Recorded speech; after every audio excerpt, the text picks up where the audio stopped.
Austin New Church. It's wonderful to see you.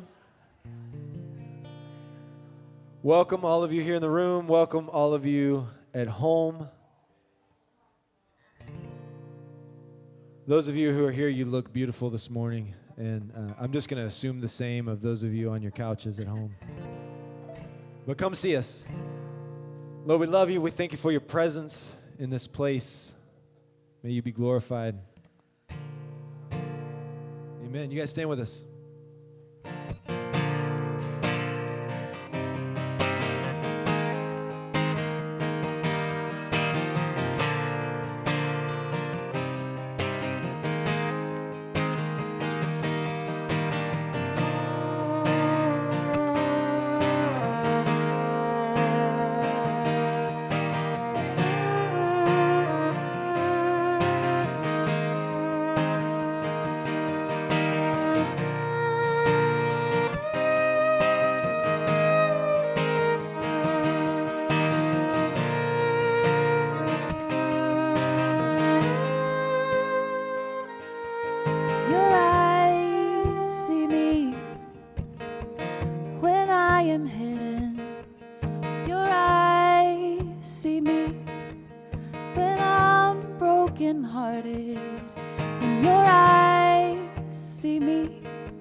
Bring me out in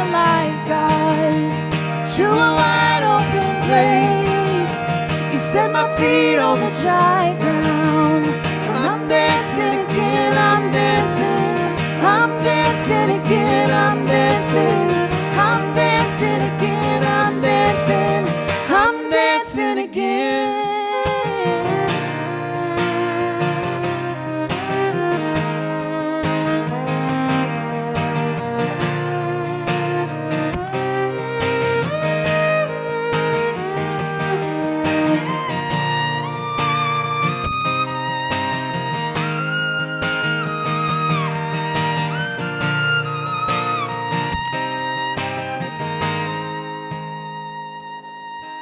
When I call to you, Lord, you answer me. You answer me. When I call to you, Lord, you answer me. You answer me. When I call to you, Lord, you answer me. You answer me. When I call to you, Lord, you answer me. You answer me.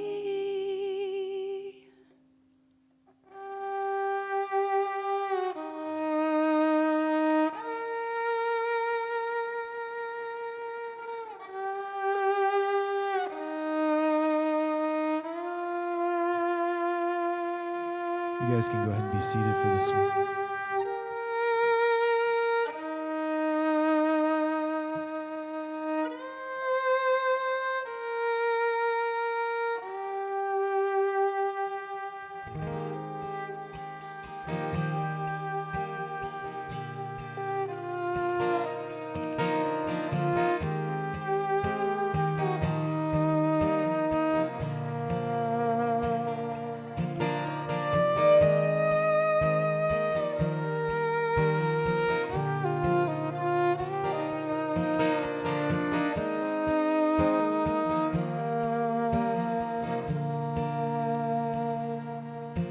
I used to shake you like an 8-ball.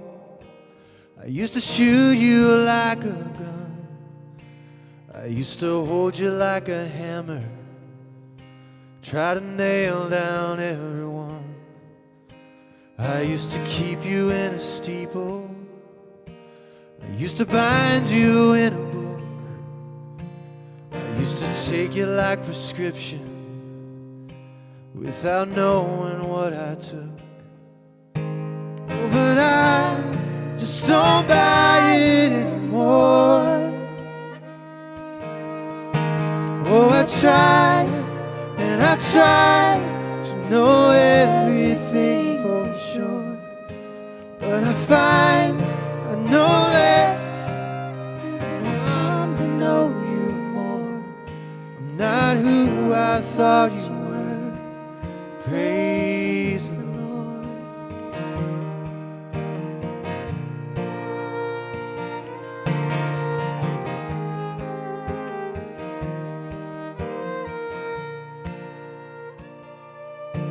Your love's an ocean, not a river, a symphony, not just a song. I don't think everybody's right, I just think most of us are wrong. Then when we get to heaven, we're gonna laugh when we can see how hard we try to make it and how easy it should be. So I just don't buy it anymore. Oh, I tried and I've tried to know everything for sure, but I find I know less as I come to know you more. You're not who I thought you were. Praise the Lord.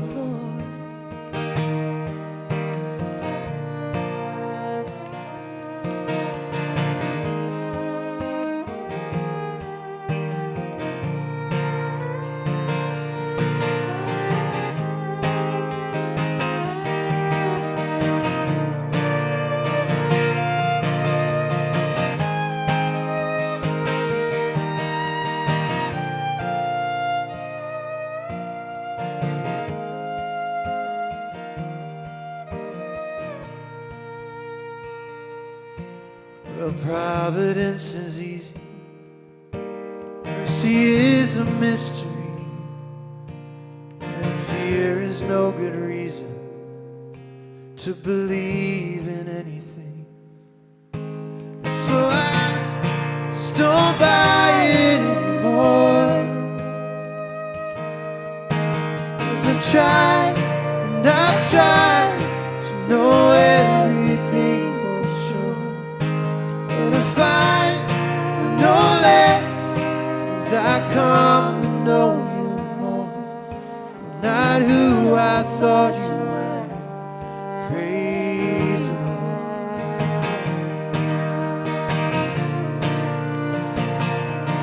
Praise the Lord.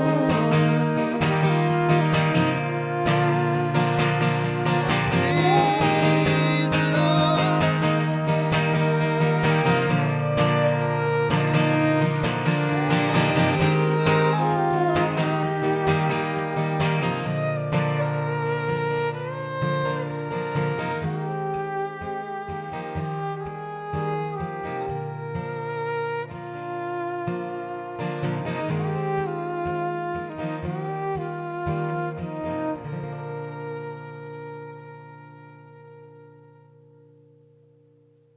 Hi, everybody. Thanks, Dre. Thank you, guys. Welcome. You guys are in for a wonderful treat today, I promise. Couple of things. If you're new here, please use this QR code to sign up for our emails. We'd love to hear from you. We'd love to send you guys all the information, all those kinds of things. If you ever miss any live stream or come here, we now have a Spotify for all of this stuff, so please use that. Here's a QR code. We love QR codes here. We have a school supply drive that's been going on. If you need information about that, it'll be in the email. And again, if you don't have the email, use the QR code. Next Sunday, if you have children who are in the children's ministries, we'll have a Move Up Sunday. If you don't know what that is, you probably don't need to know. If you know what it is, you'll know. And then last but not least, giving. Please give if you can and you want. I'm just going to stop talking after that because it doesn't go well. So thank you. Turn and greet, find somebody new, say hi. Yeah, go for it. Shalom. Hi, this is the first time I'm doing this. I'm Akshay. Nice to see you through this camera. I've done this before. It's super fun. We're so glad to have you. We're excited for the homecoming week that's coming up. You guys are this is a great conversation. I don't know. I think the 9:30 was being broadcast or something. So if you got that part, you might get another part now. You'll be able to come back and see it. Yeah, looking forward to you for sure. We have virtual foyer today. Hi, Sam, and he's joining us today. So, fantastic, virtual foyer, phenomenal.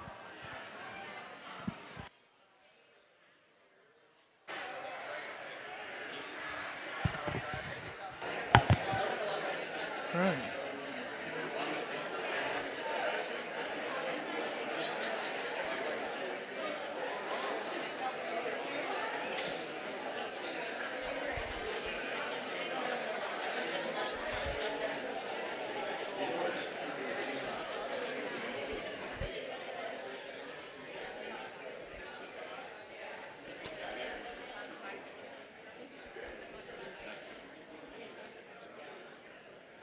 Morning, everyone. Sorry to break up your conversations. They sounded wonderful. Glad to see you all back in the building. I'm Trey. I'm one of the pastors here.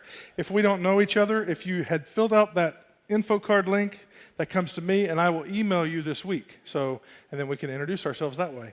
Other than that, it is my distinct pleasure, and I'm just going to cut right to it because we ran out of time for service. I have 3 pages of notes, and we got to the first page. So this one is going to be distinctly different than the first service, so you might want to go back and listen to it because Rabbi Neil's coming, and y'all, he's fire. All right, that's all I got to say. It's so good to have him in the house. Neil Blumoff, come up with me. Welcome. Hey, bro. Hey, man. Good morning. Good morning. We shook hands like we didn't just do that in the first service. Well, you know, It's so good to have making you. sure there was no 8-ball in there. No, we're not going to talk about the 8-ball again. We don't have time. For time's sake, we're going to skip 8-balls. But it's so good to have you, Thank in, you, sir. in our place. Thank you. It's a beautiful place. Thank you for offering refuge in your sanctuary. And I'm really, really grateful to be here. And just to say, because I think it bears repeating, I'm just grateful to you and your community for helping launch our religious school that we had with you for a number of years when we were opening up to the South. So thank you very, very much. And I also just want to recognize the distinguished musicians who were here. My tradition, Judaism, talks about, and I think it works for this service, those who might have a little bit of God's spark in them that we may not recognize are 3 categories: clowns, Okay? children, All right. and musicians. So, we've got all 3 here today. What category? I will quote and say I'll stop talking here. Okay, all right. You know, I so appreciate your graciousness because, like I said, also in the first service, yes, we did host you until I kicked you out. As we're used to. And anyway, yeah. We're not going to touch on that. But anyway, thank you again for being here. Like I said, you guys are going to want to go back and listen to this. I do want to talk about a couple of things because it's unfinished business here. Tell me about Shabbat.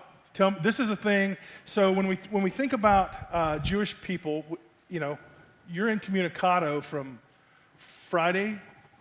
Friday at, right before sundown. Right. To Saturday after sundown. Right. So like all the texts I was sending you last night, you just didn't get yesterday afternoon. Was it saying, please don't come? No. I didn't send this to you. But like as a faith tradition, this is something we know about you. We know that. I don't know what it's about. I mean, you do church on Saturday, on the Sabbath. Yes, synagogue, but yeah. Synagogue, yes. It's all, you know. And Friday night too. And obviously you don't text during that time. What else is there? Tell me about the Sabbath, because it's something we're you know, one of the commandments is to remember the Lord's Day and keep it holy. We don't do that. We'll start right now. Okay, all right. You're doing it now. You're doing it right now. It depends what that means. I mean, what does that really mean? The idea for the Sabbath is a way of emulating God's presence in creating the cosmos, right? So there's a way of thinking about that is found in the book of Genesis, and there's a way of thinking about that that's found in the book of Exodus. So I'll just use a music analogy, if that's all right. Sure. I'm a big fan of jazz, and I try to activate to make sure that people know more about it. I'm a big John Coltrane fan. Okay? A critic named Ira Gitler thought about his way of playing, he called it the sheets of sound. Okay? It was very frenetic, a wonderful way of thinking about things. But then there was also Miles Davis, who offered a way of contemplation, perhaps, in between all of the sparse notes that he would play. And if you think about the days of creation as a symphony, as we just sung, the idea is that you can't have amazing music without rests. So the idea is that if you think about the time signature of the universe, it would be in 6/7, which means that you're active for 6 beats and you're resting for the 7th beat. Got it. So if you know that the rests are embedded in the cosmos, in the rhythm of what environment is, or what the universe is, and what eternal is, then why wouldn't we rest, and why wouldn't we tap out for a little bit? So that means that put the phone away, put your commerce away, you put away all that does not fill you up as a soul who is devoted to making connections in family and in community. Ways of opening and expanding an idea of prayer, opening and expanding the ideas of study. Things that nourish our heart, head, and hands in ways that don't take from the universe, but rather give back, because all we've got is our time. And if we can give back our time, then perhaps we can, in fact, make this place more holy than it is. Beautiful. Did Jews not play baseball? Badly. Okay. I just was wondering because my mind went there. Okay, so if we're keeping that day, you know, a lot of days, you remember back in the day when stores didn't open on Sunday and kind of those, Wednesday was kind of set. obviously for Christians maybe, Sunday for church and Wednesday for whatever. Those were sacred, and they're no longer that, obviously, for any of us, really. So it's got to be an attempt of, you have to be deliberate about it. I think so. And rather than sort of think about, I want to create a construct of a society where people adhere, or the society adheres to my theology, I mean, I think it's a much stronger stance to say, what am I going to do and what am I not going to do? Withdraw from what Right, culture is because doing. you can weaponize theology pretty quickly. And I'd rather not do that. I'd rather say, these are the decisions that I make within the larger clattering commerce of the world in order to create the hubs of sanctuary and refuge that I can. Yeah.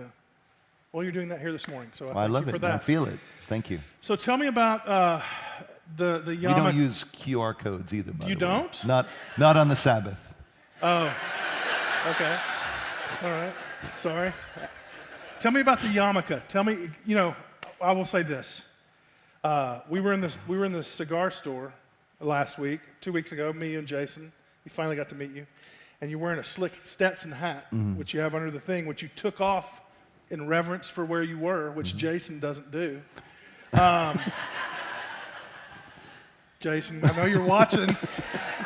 He's got serious FOMO this morning too. But tell me about, I said, tell me about the yarmulke, and you said, well, what do you know about it? What do you think I said, what does it represent? What does it mean? You said, what do you think it means? And I said, it's like a satellite dish for God. And then that's not that wrong, you said. It's not that wrong. It's kind of wrong. No, why No? would you say that? I don't know. Not at all. Okay. We've talked a little bit about what language the word yarmulke is, if you remember that. I don't. I was still laughing at my satellite dish, and I couldn't think of anything else. So the word yarmulke is 2 words, and it's actually Aramaic. It's not Hebrew. And it stands for Yiru Malka, which means that you are always in the awe or in the presence of God. So it's not wrong at all, in fact, that there's a sense of knowing that we're never alone in the best of ways, and that there's a connection beyond ourselves. And covering one's head is a sense of modesty, a recognition of connecting in a way that is contained, as opposed to feeling that we're sort of this free electron and don't know what we're doing, to recognize that there's a connection to something greater than oneself, influences me when I'm perhaps even traveling too fast on Mopac and somebody cuts me off, right? You take it off and No, well, I hold take it it up. off and then use other. right. Right. No, but the idea is that there's a yearning beyond ourselves. So it might be that there's a head covering for humbleness. We don't have to get into it today, but even facial hair would be a sense of connecting and opening oneself up to something bigger than oneself. That's awesome. And you said this, like if you're in a place with a large contingency of Jewish people, whatever that would be called, maybe your synagogue. Oh, I thought you'd like, what would it be, like a gaggle of Jews? Is that what you're saying? Like, is that what we're going to name it? I was going there. No, just say you're in, the hood, like New York City or something like that, where there's a lot of Jewish folk, right? You told me you can tell where they are from, what neighborhood, all the things by either where they place it on their head or what else? The color of it and its material.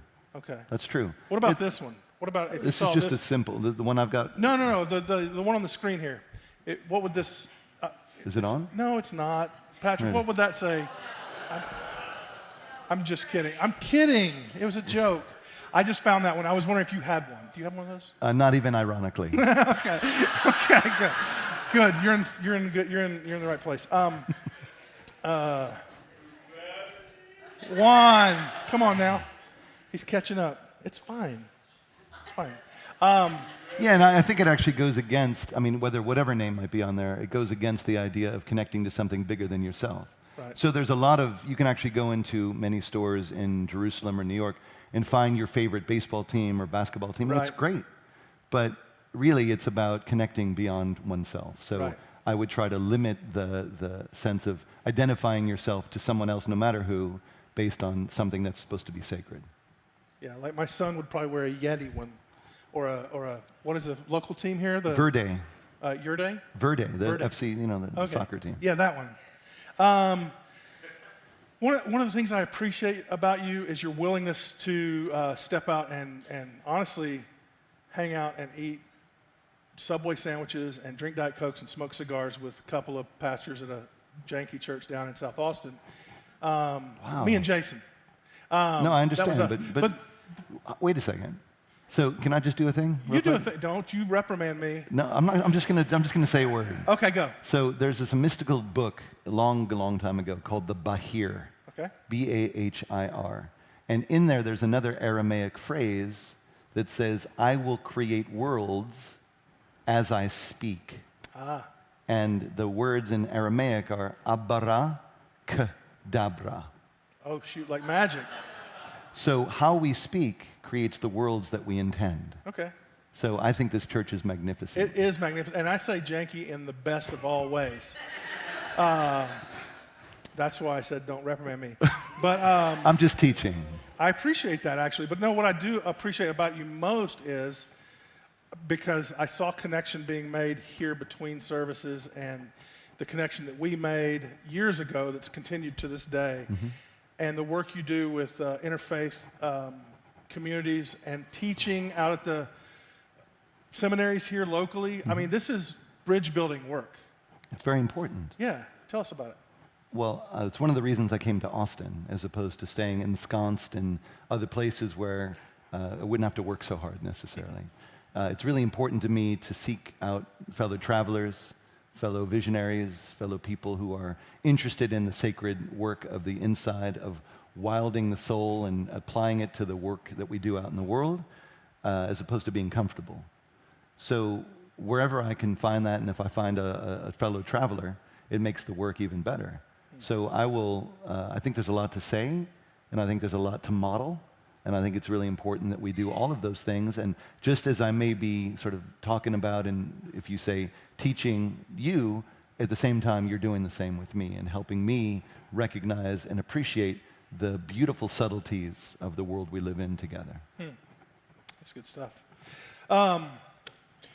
Let's talk about the beauty of all people. We didn't touch on this in the first service, and I wonder if some people left without just knowing, because at ANC, Austin New Church, we embrace all. We believe every person is created in the image of God, and that includes our brothers and sisters of the LGBTQ community. And I know you've expressed that as well to me, that you are in an affirming place. What does that look like in your context? I mean, you guys have LGBT folks in your synagogue? For sure. Yeah. I think Absolutely. Okay. I think, as you said, the Hebrew words would be B'Tselem Elohim, to be created in the images, actually, of God. Yeah. It's not just image. Right. And to be able to recognize that, as I said earlier, that sparks of delight, sparks of transformation come from places that we may not expect. If we surround ourselves with like-minded people or people who have a similar tradition, I think that we're limiting ourselves in ways of recognizing how rich and important a message to the world is beyond what we can offer. The concept of studying with someone, of speaking with someone, is integral to the concept of Jewish study and revelation. So similarly, wouldn't you want to learn from somebody who disagreed with you? And even, all jokes aside, from whoever may be in the congregation or whatever hat they may be wearing, Right. if there's a real sense of wanting to engage with love, then I think anything's possible. Yeah. And I've learned that painfully over the years, by the way. Yeah. I just learned it right now. Let's talk about this, because this bears going back to, although it was a first service conversation, I want to go back and talk about the art. But this will be different this time. The practice, the practice of midrash. Or midrash? How do you say it? Whatever. I say midrash, Midrash. but I'm from the Midwest. I'm trying to learn. Speaking of, let me go back. You said you moved here to stretch yourself or whatever, and you've been with the same synagogue for 24 years. 24 years. They haven't figured it out. That is a long, oh, sorry. Well, that's thunder and lightning. I'm going to be Wow. okay. Sorry. Okay. I may not be, but it's okay. We'll be okay. Let's talk about that. Midrash? Yeah. So midrash is really important, and it gives human agency in encountering sacred texts. So rather than think about we've inherited this text which is immutable, that we can't change, that we can't it allows us a voice and being a partner with God. Because again, if we're created b'tselem Elohim, if we're created in the images of God, that means that God is created like us as well. It's not just a one-way street. So Midrash is perhaps God standing with us at Mount Sinai, where we're perhaps proclaiming what our truths are, as imperfect as they are, as God notices and reveals in them. Yeah, I think that's really important, especially where we've been the last 8 weeks with this series, as we've looked and stretched and tried to find new truths. You know, the tradition side aside, the tradition that I came from, we read the Bible word for word, and that's what we believed. It was literal. Looking at it like we've looked at it the last 8 weeks is maybe it's not so literal. Is it a literal book to be? Well, I think about that second song we just sang. I've used it for a whole lot of things in the past. I've weaponized it. I've learned it word for word so I could regurgitate it. Tell me about what we're trying to do is trying to open up this conversation, this midrash, with the ancient texts, and not get all hung up on. Not get hung up on. Well, did Jonah get swallowed by a fish? And what fish was it? Right. And that fish doesn't exist anymore, therefore, that can't, right. What's the best question there? Well, I think all the questions that surface based on an authentic engagement with the text, with someone else, is exactly what it should be. And that, so there's so many things I could say and will say. We have a system of engaging in the world, what you might call social justice, called mitzvot. A mitzvah is a commandment or a sacred obligation. And according to our tradition, even though it's not enumerated anywhere in the texts themselves, there's 613 of them. That's a lot. You know, we know the 10 commandments. Like, you know, that's you getting off easy at that point. And technically, those aren't really commandments anyway. Those are just statements. Because if you read the Hebrew, it says aseret hadibrot. The word dibrot is not the same word as mitzvot. So that's but that's another conversation. But the last mitzvah, the 613th mitzvah, is that we should write a Torah for ourselves. We should write a sacred text for ourselves. And one way to understand it, not the only way, but one way to understand that would be whatever we decide to do or say becomes the Torah that we bring out into the world. That the words, the letters, that all of that is in what we choose and how we choose to regard each other. And not just to be holy here for the hour at ANC downtown, right? But what are we going to do when we go outside of here? How are we going to engage? What kind of texts are we going to send? What kind of emails are we going to send? And that kind of intentionality is very important to whether we read the book literally or not. Because I think we could agree that many times we live in a world of cognitive dissonance, that many things can be true at one time, that there are many truths, and in fact, even the opposite of what we think might actually be more truthful than we give it. The stories we tell ourselves limit us in a way. So I can believe that the text is sacred and holy and inviolate, and at the same time offer, with again a sense of joy and honesty, my own take on it, which may read it almost exactly the opposite of what it says. And there's a great example of this, for example, and it sounds weird, but in the book of Job. The book of Job, if you don't know the story, is a guy who he's having a really bad day, okay? And ultimately, before it begins, Mrs. Job, she doesn't unfortunately have a name, we call her Gladys. No, it's not true. It's not true. It's not true. I was going to take that note. No. So Mrs. Job says to Job, hey, this is stupid. Curse God and die. Just be done. Tap out. Be done. But the tradition that we have doesn't want to actually put that word curse in the tradition. So our custom is to read it as it says, bless God and die. So yeah, you don't want to, we know what it means. But let's think for a second before we move past that, what it would really mean to say bless God and die, like really what it means. We know what it means, but what kind of violence, what kind of difficulty, what kind of indictment would we have just to say, well, I'm a holy person and everyone else can go jump in a lake too? So there's a real sense of responsibility of reading the text accurately and with reverence, but also not taking that text on its own, but realizing the world's behind the words that we say.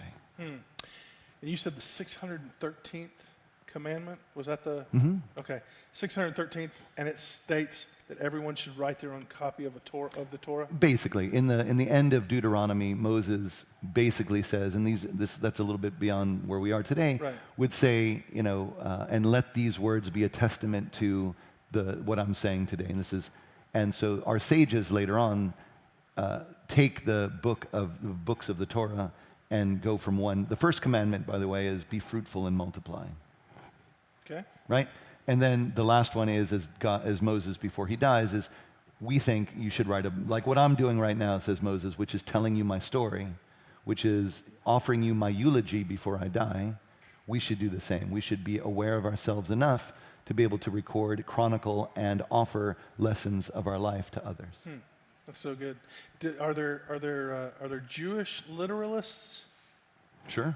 Okay. All right. Good. Absolutely. I mean, because that person then, if they were to read that command, they would copy word for word maybe what was in the original Torah, and that would be their. Most likely, a Jew who would read that literally would say, it's really important, so let me commission a Torah by a guy who actually knows, or a person who knows what they're doing, and I can help bring a Torah scroll into the life of a community or congregation. So whether financially or otherwise. But me copying out the Torah so I can have it is not exactly what... Not a literalist. Okay. A literalist would say, we recognize the power of community and the power of having a Torah in community, and let me help people get there. Okay. So you make mention of this, and we did in the first service, but a season 1 and a season 2. And I just love that. You talk about what we're season 2 folks in this room, just FYI. Season 1 folks are the Jews, and you guys have you have an amazing reverence for Aaron. I want to hit on that again too. Sure. Because Aaron is one of those in my I'm a season 2 guy, so I barely notice Aaron. Tell me what Aaron means to you. Sure. So you all know what he means by season 1 and season 2? There's the Hebrew Bible, and then there's the Christian Bible, or y'all would say the Old and New Testaments. So I'm kind of at home in the Hebrew Bible, and y'all take that, and then you go to the Christian Bible, say that's where we're at, right? Right. You with me? Yep. Okay, cool. There's, by the way, a season 3, you know that.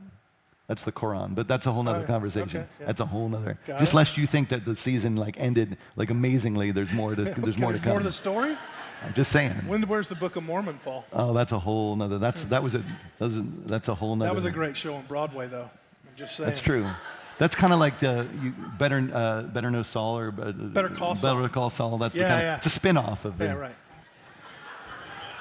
You have to put up with me while you're here. I love it. Okay, good. I love it. So for me, and again, I'm not speaking normatively necessarily for sort of Judaism. Judaism would highlight and uplift people like Abraham and Sarah, would uplift Moses, of course. But Aaron is very prominent in a certain part of the Torah. And he is considered to be one who is a rodef shalom, one who pursues peace. He is a person who is loved by the people. There's actually a great midrash that says when he saw 2 people bickering, he would go to person A and say, hey, person B wants to talk to you. And he'd go to person B and say, hey, person A wants to talk to you. And he'd get them in a room together, and they'd be like, well? Be like, y'all need to talk to each other. Hug it out. Hug it out. Right. Right? Right. So that's Aaron. But to me, Aaron is much more human in the way that I identify as Moses. Moses is one who devotes himself exclusively to God. If I asked y'all to name Moses' wife, you might be able to do it. If I asked you to name Moses' children, you probably wouldn't. And they don't go anywhere. It's unfortunate that they don't, unlike Joshua, who is called upon, anointed, and doing the thing, Aaron's work as the priest is one that continues through generations. He is the one who stands between God and the people, modulating holiness. And in Leviticus 10, he suffers the worst fate imaginable to a parent. And that he's at his work, he's with, maybe he's got the children's service thing happening. And it works because in Leviticus 10, they're building a tabernacle from before. They're outfitting it with like the clothes and the furniture and all the things, and it's great. They turn the switch on, and it worked. It all happened. The glory of God, the Kavod Hashem, comes and fills the space totally. Everyone's like, yes. Mission accomplished. It should have ended there. I wish it had ended there. But two of his sons, Nadav and Avihu, are like totally stoked by what their dad just did. And they bring a strange fire, as it's understood. And for some reason, they are burnt alive. And they die in front of the eyes of their father. So he's got 4 kids that we know of that are mentioned. These 2 in holy service or in quest of holy service do not survive. And Aaron spends the rest of his life basically in a very problematic, broken relationship with God, with the one that he is asked to serve. So I don't know about us being in bad faith, whether we're in a relationship or in our occupation or in our community, to have to get the gumption to actually go and do the things we're expected to do. But Aaron withdraws. Aaron is silent, as it says. Moses tries to fix everything, because this is Moses' life, right? If the church were in trouble, Moses is trying to work it all out. Aaron's like, I'm out. I'm done. And it's only towards the end of his life where the people are existentially in trouble, not the church, but the people are in trouble. The people are dying from plague, that Aaron decides to stand between the living and the dead and to reactivate his sense of presence. And it's at that moment that the plague is averted, the people are fine, and Aaron re-enters into that relationship, perhaps broken, yet still determined to be present despite it all. That's beautiful. Where are we at? We're right here, ANC. By the way, that's a great story too. If I can off-road for a second. Do it. So there's a great story of Thelonious Monk, who's a great jazz player. Okay. And he was playing in the late 50s at a place called the Five Spot, which was and he was really taking it by storm. But he was a little bit erratic, eccentric, and he would go do things. And he disappeared once between sets, and they were in time for the next set, right? And they were looking for him. They're going out on the streets of New York, and they finally see him. He's like standing on the corner, looking up at the moon, and he's just standing there. And the guy from the Five Spot goes, "Hey, Thelonious, we're supposed to be at the Five Spot. Are you lost?" And he goes, "Man, I'm not lost. The Five Spot is lost."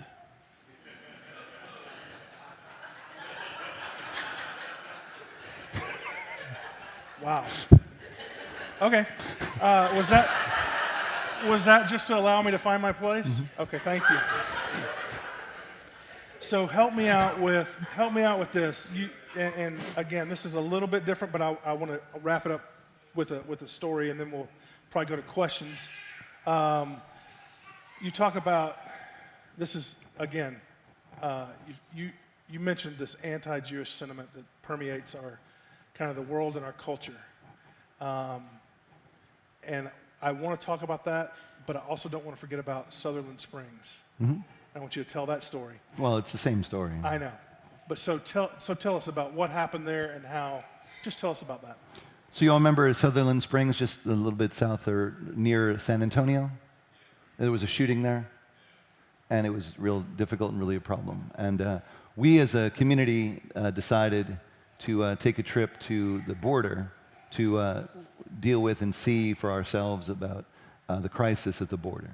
So that was something, and I decided a couple days before, hey, Sutherland Springs is kind of on the way, and it's going to be a Sunday. Let's stop off, and as an act of solidarity, let's hang out with this preacher and this people and saying, you're not alone. It's, this is after the shooting. It wasn't immediately in the shooting. So we want you to know that you're not forgotten. So I had made a connection. I do other teachings in other places at the Presbyterian Seminary, the Episcopal Seminary. I do some teaching here and there, very erratic, at the Texas State. And I know he had gone to Texas State. So through a mutual friend, we kind of, whatever. So they were expecting us. It wasn't that we just showed up with 32 people. And Is this the Sunday after the event? No, it was a few weeks Okay, or okay, whatever okay. after. And so we show up in our bus or whatever, and I could get more specific. I won't. He greeted us. We all sit down, and we have the thing, service, I guess. Service, yeah. This is what this is called? Sure. Just joking. We have the worship service. We have this, and people are like, oh my God, he doesn't know anything. I had to Google Christian on my way over. So Who is Jesus? So we're sitting there, and I don't know whatever's going on, and there's a communion. I know y'all have that too sometimes, right? Yes. And basically, he identifies us, and he asks us, and it's all being recorded and everything. He does an altar call for us specifically us, basically saying, I know this is being recorded, so I don't know exactly what it was, but basically saying, all of you from our brothers from before, basically. You need to figure this out and come up here and, find the true path, basically. We're there to say, y'all, you're not alone. And as Jews especially, we know and we think about this all the time. So we're with you. We got you. And he's saying, we're going to, and we sat there. And he did it a couple times. Called you out specifically. Called us out specifically. Like, no, come on up now. Come on up now. And it was probably a bad sermon, too, to be honest with you. Well, I wasn't singing it on my way out. That's a good sermon. Yeah. Okay. So we basically just left. It was a really, really bitter taste in our mouth because we were there, and you're trying to just show up for people, and that's why so-called interfaith dialogues, and it's really, really fragile work. It's like, oh, look what we're doing. But you don't really know somebody until you know them. So you just keep showing up and keep doing it. That didn't dissuade me from, showing up in a church that I wouldn't normally go to. But, it's certainly a good story to tell here. Yeah. Shame on you, Sutherland Springs. That's not good form. And there was no food after either. What? No, I'm just lying. It was not, dude. Churches have some good potluck dinners. I'm just saying. So let me just say this too. So I've learned in the seminary that there's such Christians called CEO Christians. You know about this? Yeah. Christmas and Easter only. Yeah. So we have, and it's funny because it's in Hebrew. We've got Kiddush means lunch. Kiddush. Right. So we've got JFK Jews, which are just for Kiddush. There's some connection there, I think. That's very good. I do want to. This is going to leave us a little bit more time for questions. I was rushed for service, and I don't know that we got there. Is there anybody in here? Where's my Jeremy? You got my mic? You good? Jeremy's going to run around Phil Donahue style. Mm-hmm. If you have a question, we're recording it. We want the people at home to be able to see this as well. Raise your hand and let Jeremy run to you fast, quickly. Not up there. Anyway. Well, they can ask and we can repeat it if they want to. That's true. It was a small child. That's fine. They could have questions, I guess, right? That's true. Anybody have a question? And if you do, I'd love to just get your name too, just so we can have a better bond. I wanted to pull the thread on what Trey said about... That is a long first name. Oh, sorry. Hi, I'm Donna. It's really nice to meet you. Thank you for coming. You. I wanted to pull the thread on what Trey had asked about literal Jews. So we've been learning the last several weeks about Noah and Jonah and things like that. And some of us did learn that those things happen very literal. Are there Jews who believe that those things happen very literally? Maybe, and yes, and even if that's the case, there's still such an accrual of story wisdom that is still part and parcel and indispensable from the original story, that ultimately, if that were the case, somebody might say that eventually we'll learn about it based on the wisdom of God. So it doesn't hold anybody up, and it doesn't empower anybody to use the word, to lord it over anybody else. It doesn't make them wrong necessarily. Correct. So. All in the fullness of time.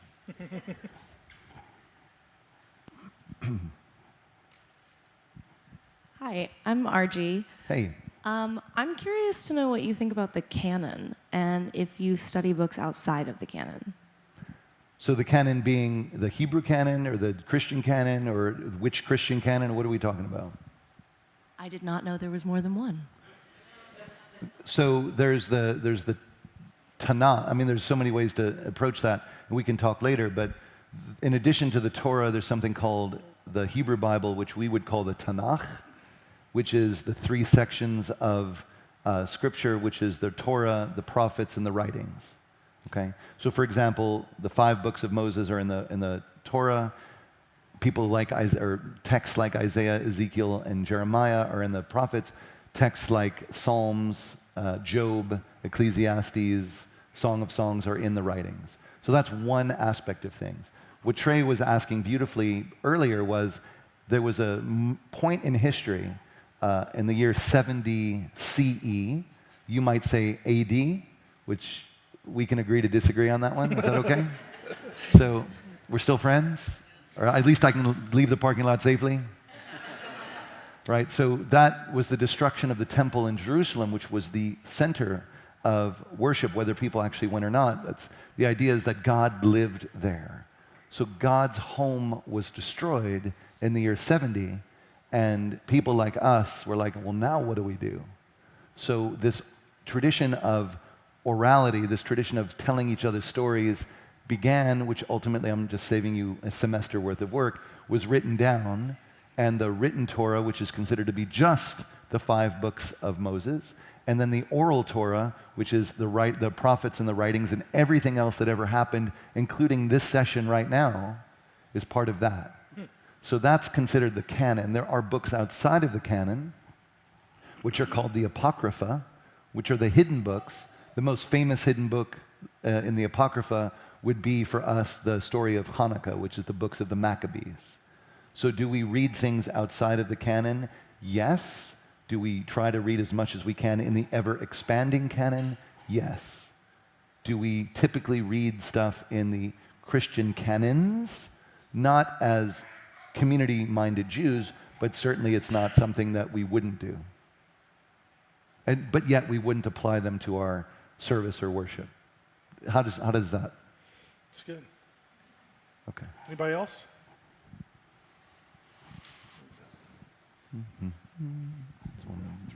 Hi, Whitney. Hi. First of all, thank you so much for being here and participating in these conversations, especially given the history of your work in this space. That was a horrible story. I'm going to try to be as eloquent as you with this question, but forgive me, and please follow up if I'm not clear. My impression of the Jewish faith has often left me with the impression that you guys are much better at dealing with conflict within the faith, different perspectives, having more of a conversation and a healthy debate about ways to interpret Scripture that I feel like we've really lost in the Christian faith. We're very territorial about the ways that we interpret the text. Do you think that there is something that we are missing I think oftentimes, at least I, overlook the Old Testament, as we would call it, because the texts are so difficult. The stories are really difficult to wrap our minds around, which is why we've talked about them for several weeks. In avoiding those difficult conversations, do you think we've lost something?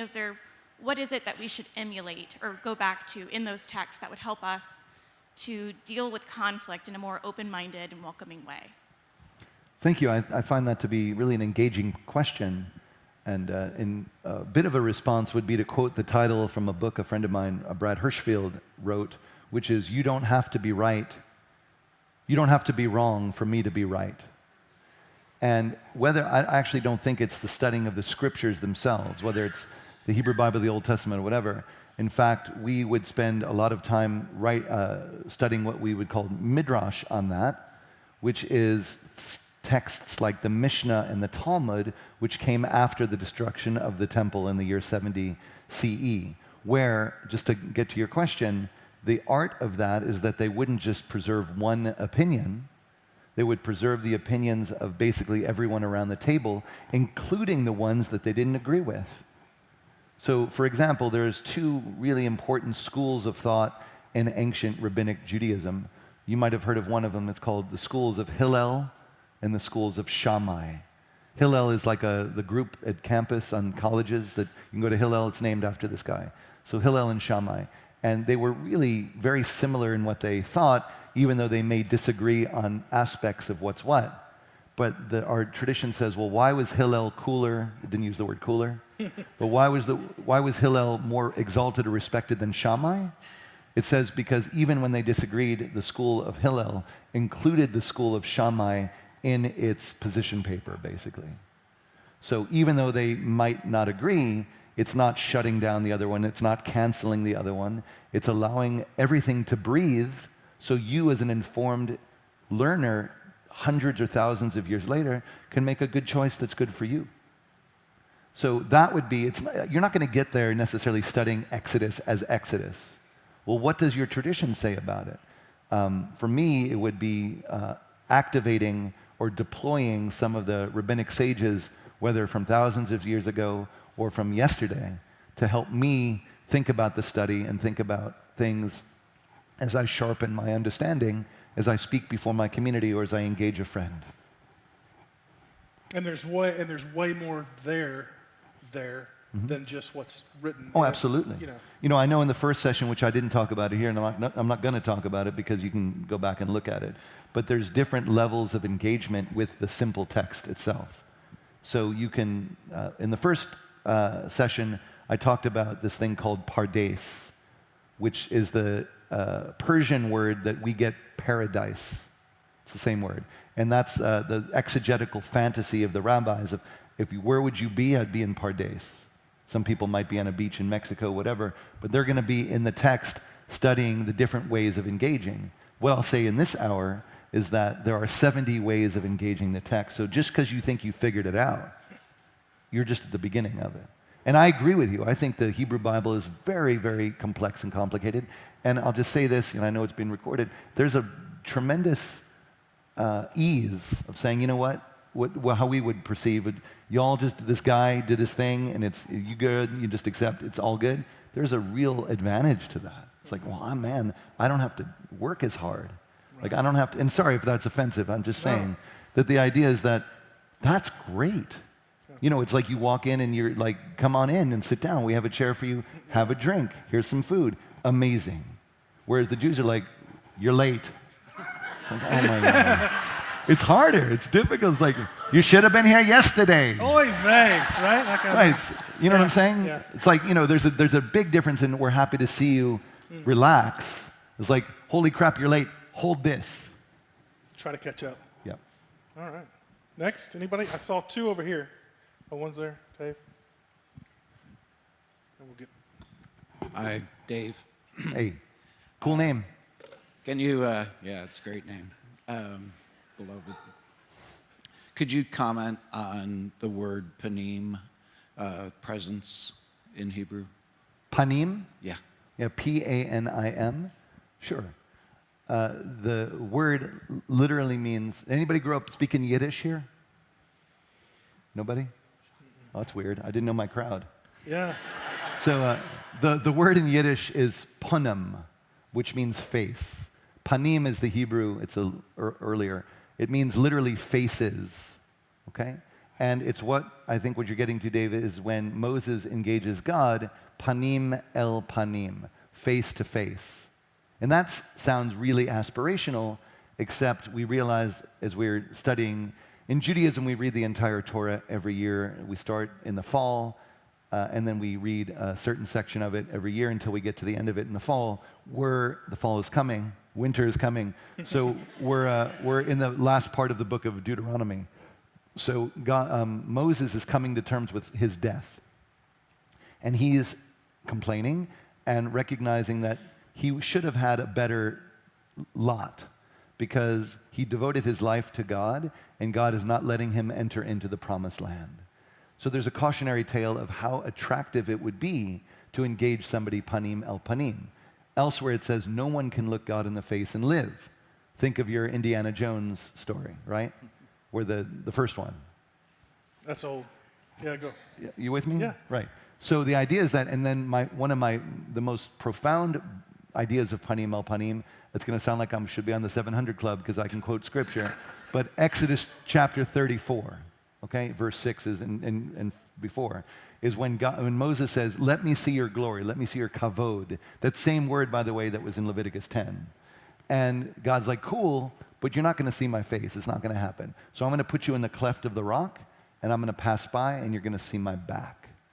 So on one hand, panim el panim is amazing, but on the other hand, we recognize that it was a rarefied thing, and the best we can do is perhaps catch somebody's shadow when they're walking before us. Up here with Clyde. I think anybody else show me a hand real quick if you got one after Clyde. Otherwise, we'll be finished. Okay. My name is Clyde, and I'd like to ask a question about Hasatan. Pardon my pronunciation. About what? I didn't hear you. Hasatan. Oh, Hasatan. Got it. Okay, yeah. And how does the Jews look at that? Because we call it Satan. Oh. But No, yeah. Am I right in this? Yeah, so the word Satan or Satan is a Hebrew word, right? Yes. And it means the other or the adversary. Yes. And the idea is that it's not necessarily what it became later, which is, a guy who lives in the basement that's really hot, right? But it's something that, what gets in our way? What do we hear in ourselves or in the world that causes us to make decisions that we know we shouldn't make? The most famous, what do I got? You good? Oh, you're good. Or you're live tweeting? No, I was just going to look at Facebook. Oh, you were looking at Facebook? Yeah. Okay, cool. It's just like being at the synagogue. I'm just kidding. Except you guys are awake. So Hasatan, the most famous instance of that in the Tanakh, in the Hebrew Bible, is of course the book of Job again, right? Where the first chapter, God and Satan make a bet, a wager on whether or not Job is going to survive or be true to God. That's fascinating. So basically, Hasatan for the Jewish tradition is all that gets in our way, all that compels us to live a life which you all might call in bad faith, and perhaps opposite from what we say we're going to do. The stories, again, that we tell ourselves aren't necessarily the lives that we live. We try very desperately to, at least in public, sort of present a really good face, and perhaps the things that we're contending with, the things that we grapple with, would be advisable to call Hasatan. Satan is something else. So we don't think of that as an independent agent who's luring us into the fires of hell. What we think about is what's really in the world, which is I have choices to make. What choices am I going to make, and how am I going to justify them or live with them? If I decide that I'm going to, and I'll just end with this, if I'm going to, be in a committed relationship, let's say, and do things and, step out of it, am I willing to live with that lie? And if I'm willing to live with that lie, then I've made a peace with Hasatan. If I don't want that in my life as part of the difficulty, then it's something that we contend with perhaps, and it could be anything. So often, and I don't know about you, but this is, with DNA tests, it's super amazing because generations pass, you're like, wait a second, that's not the family I thought I had, or there's more to my family that I thought I had. And knowing that even if we think it's a secret, it's ultimately going to be in the fullness of time recognized, should perhaps give us a little bit of a yarmulke, which is a yirat shamayim, which is this idea of the awe of being in a world greater than the choices that we think we make selfishly. That's so good. Thank you so much for being and sharing and just being the bridge that I talked about, and just coming into this space with us this morning, being sacred. It's beautiful. Thank you so much. We're going to close out our time a little bit differently than we normally do. What we're going to do is I'm going to ask you to pray for us in Hebrew. And it can be probably, you can either do the same one or you can do a different one. I'd love you to do a different one. Pray for us this morning in Hebrew. We'll stand with you. If everybody would, just go ahead and stand. And then we will have a priestly blessing. Right, a composite. Yes. We're going to do it together. Yang. We're going to do it together. Sure, that's what we're going to do. We are? I'm going to say it in Hebrew this time, and you're going to do it in English. That's fine. You need to put my hat back on if you're going to do that. Yeah. Right? So I offered a blessing of healing in the first hour. I'm going to offer the song that we sing after the blessing of healing in this hour. And it's sometimes prayer doesn't have to be so long. This is the shortest prayer in the Hebrew Bible, and it's the prayer that Moses says about Miriam when Miriam was afflicted and having trouble.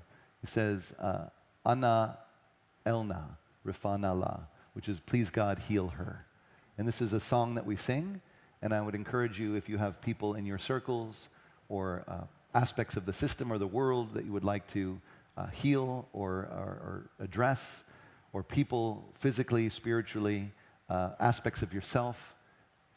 Anna, that's 2 words. Elna, 2 words. Rifa na la. You're welcome to sing it along with me. I'm just going to kind of chant it. We only have a couple minutes because usually, okay. Sure. So, Anna, could you all say that? Anna, Elna, Elna, Rifana, Rafana. La. Please God, heal her. That's what that means. So, try this. And this is all improvised, so it's not a setting, so we'll try it. Anna, Anna, Elna, Elna, Rifana, La. Rafana. Anna, Anna, Elna, Elna, Rifana, La. Rifana la. Anna, Anna, Elna, Elna, Rifana, La. Rifana na.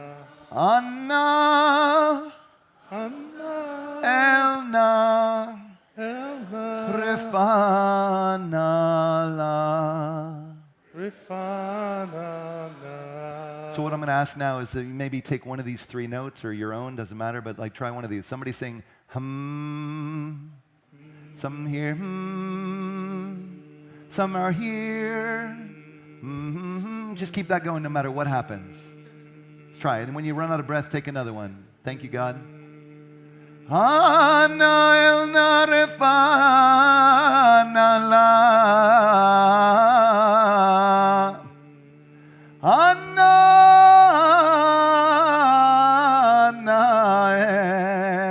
elna refana la.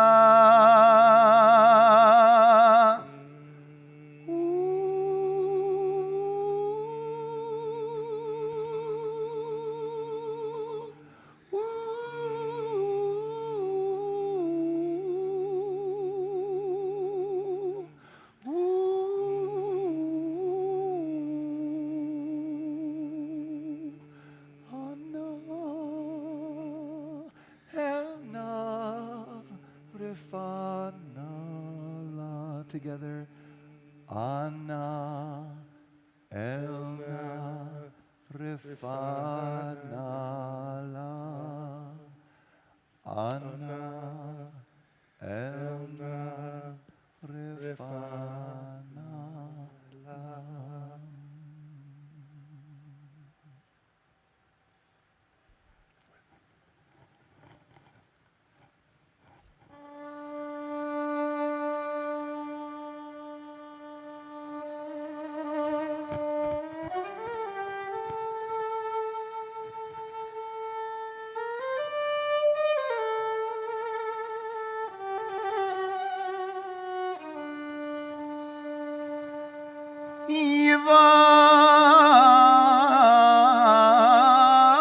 Yivarechecha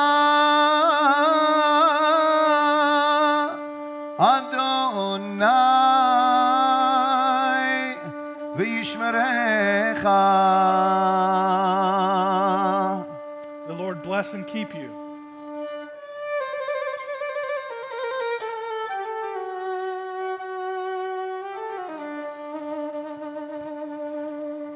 Yair Adonai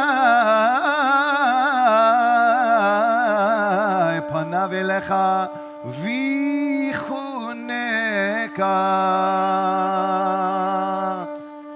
My part's way easier. May the Lord make his face to shine upon you and give you peace.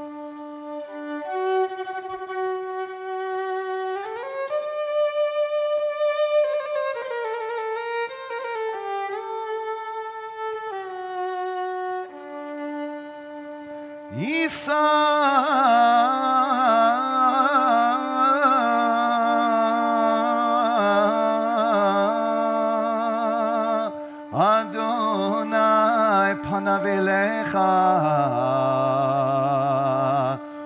Yasem lecha shalom.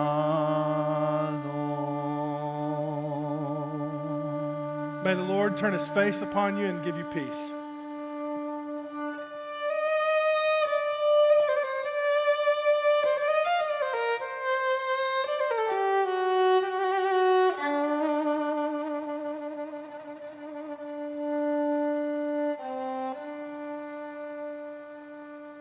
Is Christabel now a Jew? Is she good? No. We're all in it together. brother. Thanks, brother. Good stuff. Thanks. Thank you, Pastor Rabbi. Thank you. Go in peace, everybody. Thank you guys for being here. Thank you.